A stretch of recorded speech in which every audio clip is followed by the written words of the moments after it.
Hello, beautiful people. My name is Kiora. I am also known as Keyon's mother, and that's MUVA. If you know, you know. And I am so glad to welcome you to Keon's YouTube channel. I am just so excited that I am able to share my son with you all. I know most of you know him already, so all I'm doing is just giving you a deeper dive into his story, his background, and all of the things that we're getting to do with him, things that we never thought that we were going to be able to. So let's go ahead and just get into story time. I really hope that you guys enjoy the story. Okay, so first things first. Surprise! You're pregnant. I actually had gone to the ER because I was getting something else checked out and they decided to take blood work. Well, I fell asleep in the bed and he came back and he said, yes, Miss Dixon, we just want to let you know that we saw the results of your pregnancy test. They came back positive. Shocker. It was the last thing I was expecting. I had no idea it was coming. Mind you, I had just celebrated my birthday, so I was even more like, okay, so that's not the birthday gift I was expecting, but it's okay. It's okay. Here is the first ultrasound. Honestly, yes, I'm crying in the video. I have no shame because hearing this little boy, okay, I didn't know it was a boy at the time, but hearing this baby's heartbeat, seeing this little heartbeat inside, of my stomach, knowing that I was growing a life, it's going to hit different. And I was so excited because, no matter when it was going to happen, I couldn't wait to have like a beautiful child. And as you can see, beautiful. Throughout my pregnancy, I kept it pretty. And I honestly can say I had one of the best gender reveals ever. Like my mom and my grandma could not have done a better job at planning the gender reveal. It was on a beach in Destin, Florida, and it was basically a treasure hunt. Here's the video. I'm just gonna, speed it up just so you guys can get a glimpse. But I went hunting for some treasure, and boom, we found the treasure box, and I'll let you guys see that real quick. What is it? The golden. No. Blue. We got it!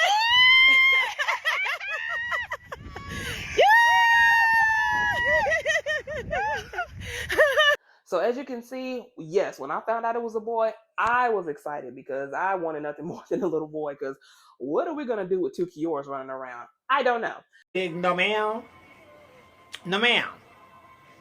I'm just excited. Me and him are dancing, and immediately when I'm seeing these ultrasounds of his little face, you can definitely tell that was my son. Look at that nose. How cute, right? Right then and there, even before then, I just knew that my son was going to have all of the love and support that he was ever going to need. He has a slew of aunties and uncles, Facebook family, church family that absolutely was adoring him already. He hadn't even made it here yet, but I picked the best godparents, and it's undefeated that he absolutely has the best grandmother in the world. Isn't she beautiful? So, unfortunately, towards the end of my pregnancy, that's when they actually saw that he was not growing in the womb because he had been throwing up any nutrition that was being fed to him due to duodenal atresia, which was a disconnection in his intestines. And they said they were going to have to induce me early so they could get the surgery done, and he should have grown as normal.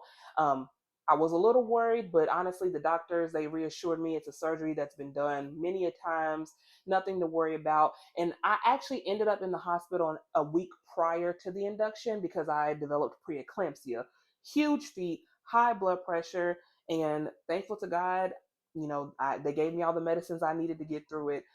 It was time to bring baby boy into this world. And when I tell you, this was the longest hall walk ever. My best friend and my mom were with me, and we had on moo and nighties. But listen, the time had come to bring this little boy into the world, and I was super excited. But yeah, walking into the birthing center, I was so nervous. My feet and hands were clenched the whole time, but I knew I could do this. As you all can see, I did have his father. I had my mom right by my side, and what looked like was actually a tough labor was fairly easy. He came into the world with no, like the epidural was no issues, and the labor was no, it took about 45 minutes to get him on out of there. All right, heads coming out. Pose for a pic. But I saw him for only literally a couple seconds before they immediately took him back to surgery because they said they had to do it. But he was already screaming, so I was not worried. And honestly, that's when things started going more so downhill than up. So I'll make this part of the story super quick. So the doctor came in the next day and she said the surgery was a success. That is great news. But she also followed that with, well, we looked and it looks like he has a couple holes in his heart. Um, of course, I cried immediately because all I thought was holes in the heart. You can't live without it. So what's going to happen? And she said, hopefully they'll close up on their own, or it's possible he might end up having heart surgery. Gotcha. Well, the next day after that, they came in and they said, okay, we did another ultrasound. It turns out that he only has one kidney. That duodenal atresia was a part of, his development, stunting his development. So he only grew one kidney, but she did say it was functioning 100%. So I said, okay, that's great news. Um, the following day, she came in and proceeded to tell me that my son did not have an exit to his bottom. So I said, so wait a minute, he has a crack but no hole, and that's what happened there because he was not pooping in the womb, he was not swallowing in the womb, so he never developed an exit. And honestly, by then, this is every single day something new was being told to me. None of this was discovered during my pregnancy, so it definitely kept throwing me for a loop. And of course, I was definitely upset to hear that news, but they kept just reassuring me that he was going to be okay, and they said he'll definitely be in the NICU a little bit longer than expected. So I had to prepare myself for that. With that being said, I ended up having to leave the hospital without my son in my arms. I never imagined that that's what I would be doing, but going home to I'm gonna try my hardest not to cry, but going home to his room full of stuff without him was hard.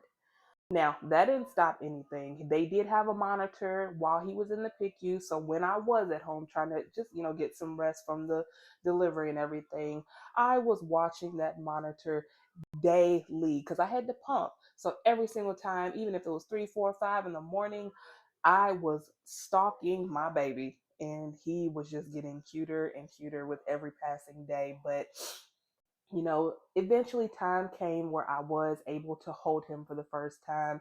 It was of course, it was the greatest moment of my life because he was struggling still as far as breathing goes. He did have a nasal cannula in because his oxygen wouldn't hold up, with those holes in the heart.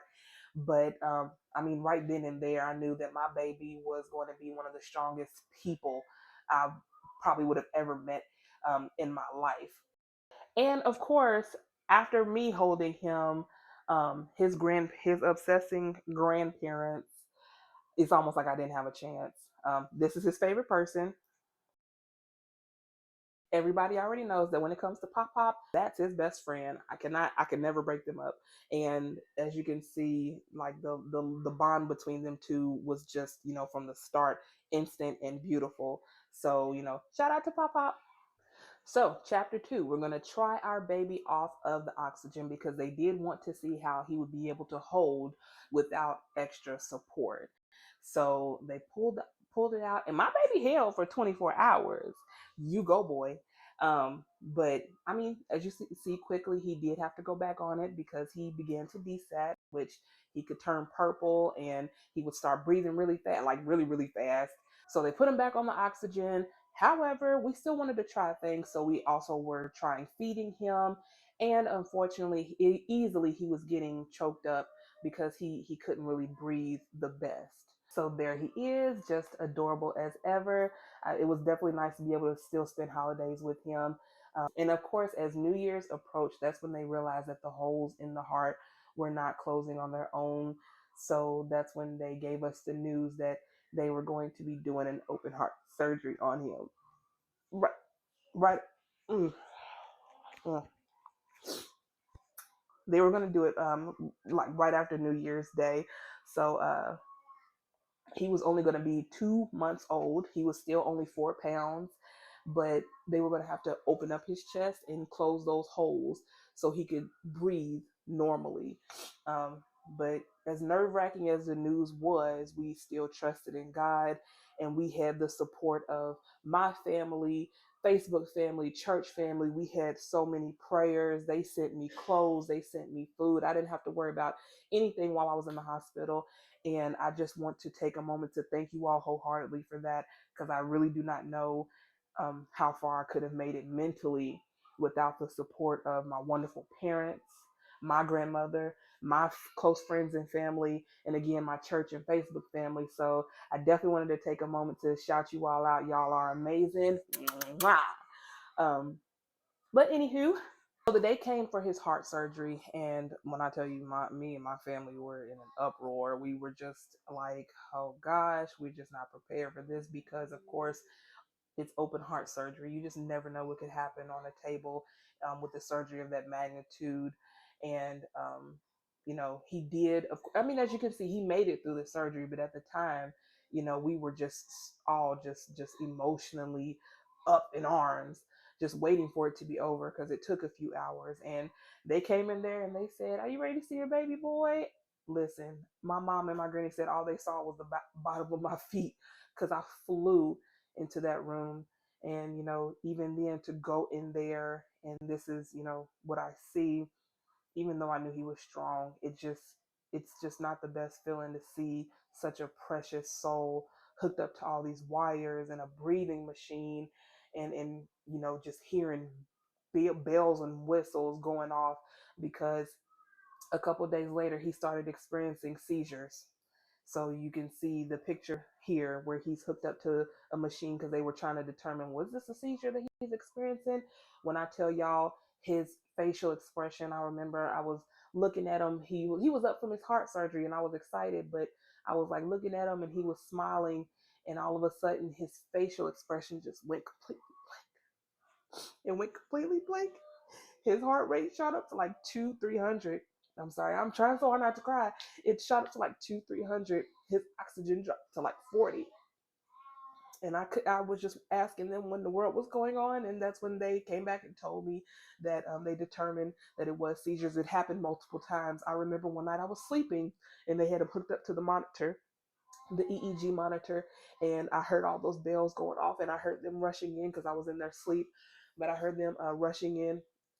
I do have a filter on because I'm trying to look cute, but uh, I heard them rushing in, and they were just trying to fix them. So that was definitely a pretty hard thing to experience, but again, faith in God, prayers, it got us through. Family support, it got us through. So they put him just on a medicine so he could stop having them, and gladly the medicine did do its job. Thankful to God, he is no longer on that medicine, and he has not had a seizure since then. So, shout out to God. So as far as story time goes, we'll go ahead and end it there, because the rest of the story up until his first year of life, he was just literally in and out of the hospital. Any little sickness, any little sniffle put him back in the hospital for months at a time. He was only home for always like 1 or 2 days at a time. But soon we will be uploading his year of first, because after he got his trach, which is basically following his birthday, that's when he was able to experience so much outside of the hospital. So please make sure you subscribe, like, share. If you have any comments at all, any questions, I am more than happy to answer them. Just comment below. I hope you guys continue to enjoy Keyon's journey. Love, peace, and chicken grease. One of the greatest, that is a law, yeah, that is a promise. Always wanted to be famous.